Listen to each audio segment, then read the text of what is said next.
தமிழகத்தில் டாஸ்மாக் நிறுவனத்தில் இருந்து வந்த கமிஷனை ஒழித்து அரசு வருவாயை பெருக்கும் விதமாக மதுபான தயாரிப்பு நிறுவனங்களுக்கு முதலமைச்சர் விஜய் உத்தரவு பிறப்பித்துள்ளார்.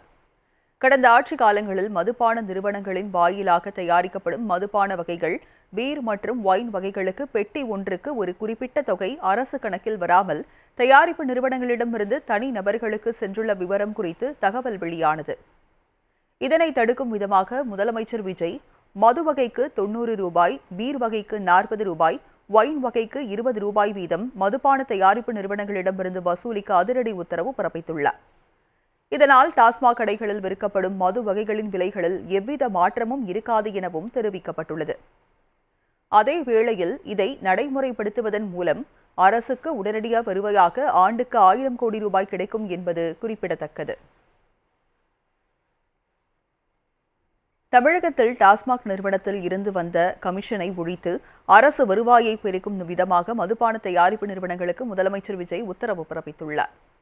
கடந்த ஆட்சி காலங்களில் மதுபான நிறுவனங்களின் வாயிலாக தயாரிக்கப்படும் மதுபான வகைகள், பீர் மற்றும் ஒயின் வகைகளுக்கு பெட்டி ஒன்றுக்கு ஒரு குறிப்பிட்ட தொகை அரசு கணக்கில் வராமல் தயாரிப்பு நிறுவனங்களிடமிருந்து தனி நபர்களுக்கு சென்றுள்ள விவரம் குறித்து தகவல் வெளியானது.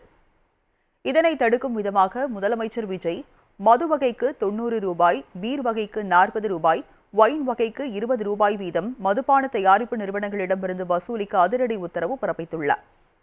இதனால் டாஸ்மாக் கடைகளில் விற்கப்படும் மது வகைகளின் விலைகளில் எவ்வித மாற்றமும் இருக்காது எனவும் தெரிவிக்கப்பட்டுள்ளது. அதே வேளையில் இதை நடைமுறைப்படுத்துவதன் மூலம் அரசுக்கு உடனடியாக வருவாயாக ஆண்டுக்கு 1000 கோடி ரூபாய் கிடைக்கும் என்பது குறிப்பிடத்தக்கது. தமிழகத்தில் டாஸ்மாக் நிறுவனத்தில் இருந்து வந்த கமிஷனை ஒழித்து அரசு வருவாயை பெருக்கும் விதமாக மதுபான தயாரிப்பு நிறுவனங்களுக்கு முதலமைச்சர் விஜய் உத்தரவு பிறப்பித்துள்ளார்.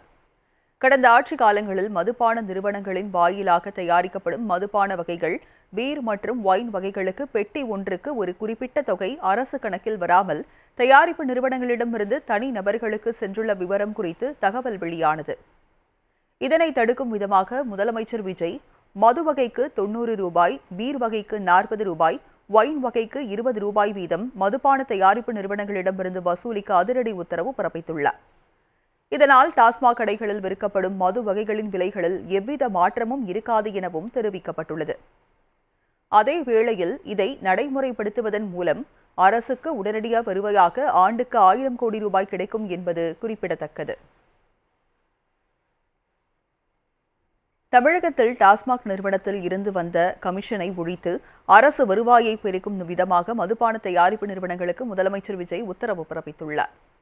கடந்த ஆட்சி காலங்களில் மதுபான நிறுவனங்களின் வாயிலாக தயாரிக்கப்படும் மதுபான வகைகள், பீர் மற்றும் ஒயின் வகைகளுக்கு பெட்டி ஒன்றுக்கு ஒரு குறிப்பிட்ட தொகை அரசு கணக்கில் வராமல் தயாரிப்பு நிறுவனங்களிடமிருந்து தனி நபர்களுக்கு சென்றுள்ள விவரம் குறித்து தகவல் வெளியானது.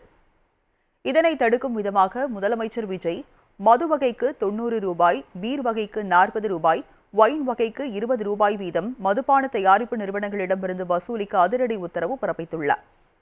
இதனால் டாஸ்மாக் கடைகளில் விற்கப்படும் மது வகைகளின் விலைகளில் எவ்வித மாற்றமும் இருக்காது எனவும் தெரிவிக்கப்பட்டுள்ளது. அதே வேளையில் இதை நடைமுறைப்படுத்துவதன் மூலம் அரசுக்கு உடனடியாக வருவாயாக ஆண்டுக்கு 1000 கோடி ரூபாய் கிடைக்கும் என்பது